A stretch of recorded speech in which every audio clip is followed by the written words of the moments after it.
បងប្អូនទាំងអស់ថាសុខភាពថ្មយើងវាពិតជាសំខាន់ចឹងថ្ងៃនេះខ្ញុំនឹងបង្ហាញពីចំណុចខ្លះៗដើម្បីជួយថ្មរបស់យើងកុំឲ្យងាយស្រកភាគរយថ្មលឿនហើយក្នុងនោះវិធីសាស្ត្រទាំងអស់ហ្នឹងខ្ញុំតែងតែអនុវត្តវាជារៀងរាល់ថ្ងៃហើយទទួលបាននូវលទ្ធផលអញ្ចឹងជាដំបូងខ្ញុំចូលទៅកាន់ setting ចឹងខ្ញុំអាចចូលទៅមើលភាគរយថ្មរបស់ខ្ញុំគឺនៅ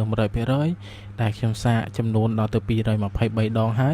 ហើយទូរស័ព្ទរបស់ខ្ញុំហ្នឹងគឺខ្ញុំប្រើប្រាស់វាតាំងពីដើមខែ3មករហូតដល់ខែ10ហ្នឹងចូល7 ជិត8ខែឬក៏អាចថា8ខែហើយអញ្ចឹង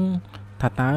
ខ្ញុំបានធ្វើអីខ្លះខ្ញុំអនុវត្តវាបែបម៉េចទើបអាចថ្មរបស់ខ្ញុំហ្នឹងវានៅភាគរយថ្មខ្ពស់ហើយមិនងាយស្រកភាគរយថ្មកុំភ្លេចទស្សនាវីដេអូហ្នឹងរហូតដល់ចប់ក្នុងនោះខ្ញុំសូមបែងចែកជា3ផ្នែកផ្សេងៗគ្នាទៅលើការថែរក្សាថ្មទី1ទៅលើការកំណត់នៅក្នុងទូរស័ព្ទរបស់យើងផ្ទាល់ថាតើយើងកំណត់វាបែបម៉េចហើយចំណុចទី2នោះខ្ញុំនឹងនិយាយទៅលើការសាកថ្មហើយចំណុចទី3ខ្ញុំនឹងនិយាយទៅលើការប្រើប្រាស់របស់យើងដើម្បីជាជំនួយឲ្យថ្មរបស់យើងកាន់តែកាន់ថ្មជាងមុនមិនងាយស្រកភាគរយអញ្ចឹងទៅលើការកំណត់អញ្ចឹងការកំណត់បងប្អូនអាចចូលទៅកាន់ setting បងប្អូនចូលទៅកាន់ battery អញ្ចឹងសម្រាប់ IM26 វាមានមុខងារច្រើនដែលបងប្អូនអាចធ្វើការកំណត់បានហើយគ្រាន់តែបងប្អូនចូលទៅកាន់ charging ដែលខ្ញុំតែងតែធ្វើសម្រាប់ការសាកថ្មរបស់ខ្ញុំឲ្យ limit ត្រឹមតែ 90% ទេ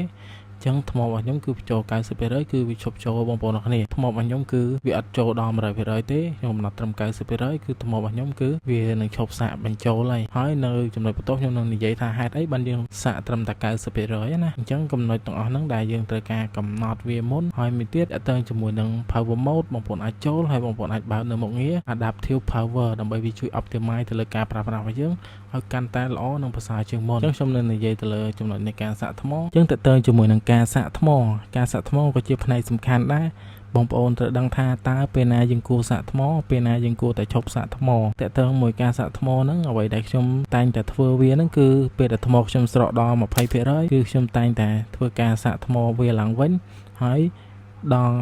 90ឬក៏ 80% ខ្ញុំធ្វើការដកថ្មនឹងចេញហើយខ្ញុំឈប់បញ្ចូលវាឲ្យពេញពេកហើយកាលណាយើងបញ្ចូលពេញពេកធ្វើឲ្យថ្មរបស់យើងវាពេញពេកធ្វើឲ្យថ្មយើងងាយនឹងខូចមែនតើអញ្ចឹងក៏វាអត់ល្អដែរថ្មយើងវាអាចឡើងកម្ដៅពេកបងប្អូនអរគ្នាហើយការសាក់ថ្មនឹងទៀតសោតគឺបងប្អូនអរគ្នាមិនត្រូវសាក់ចោលឧទាហរណ៍ថាពេលយប់អញ្ចឹងបងប្អូនសាក់ថ្មចោលនឹងក៏ជាចំណុចអាក្រក់ដែរដែលជួយឲ្យថ្មយើងនឹងវាងាយខូចធ្វើឲ្យថ្មរបស់យើងនឹងងាយហើមងាយប៉ោងអីចឹងទៅគឺយើងមិនត្រូវសាក់ចោលទេយើងអាចថាចាំសាក់ពេលព្រឹកឬក៏ពេលអីចឹងទៅដើម្បីងាយស្រួលជាងដែលយើងសាក់យប់ចោលចំណុចធំមួយទៀតហ្នឹងទៅលើការប្រើប្រាស់ម្ដងអញ្ចឹងតើមួយការប្រើប្រាស់ហ្នឹងវាលាយផ្សំជាមួយនឹងការសាក់ដែរបងប្អូនអរគ្នាមិនន័យថាបងប្អូនអត់គួរធ្វើការសាក់ថ្មផងបងប្អូនលេងផងទេពួកកាលណាបងប្អូនសាក់ថ្មផងបងប្អូនលេងផងធ្វើឲ្យទូរស័ព្ទរបស់យើងហ្នឹងវាដំណើរការប្រព័ន្ធ2ក្នុងពេលតែមួយមានន័យថាទី1ថ្មរបស់យើងគឺវាចូលថ្មផងហើយបញ្ចេញនៅថ្មផងអញ្ចឹងធ្វើឲ្យវាធ្វើការហត់វាខុសដូចតែមនុស្សយើងដែរពេលដែលយើងធ្វើការហត់ហើយនៅតែបង្ខំឲ្យធ្វើការទៀតធ្វើឲ្យមនុស្សយើងក៏ទន់ខ្សោយទៅលើសុខភាពដូចគ្នាដែរអញ្ចឹង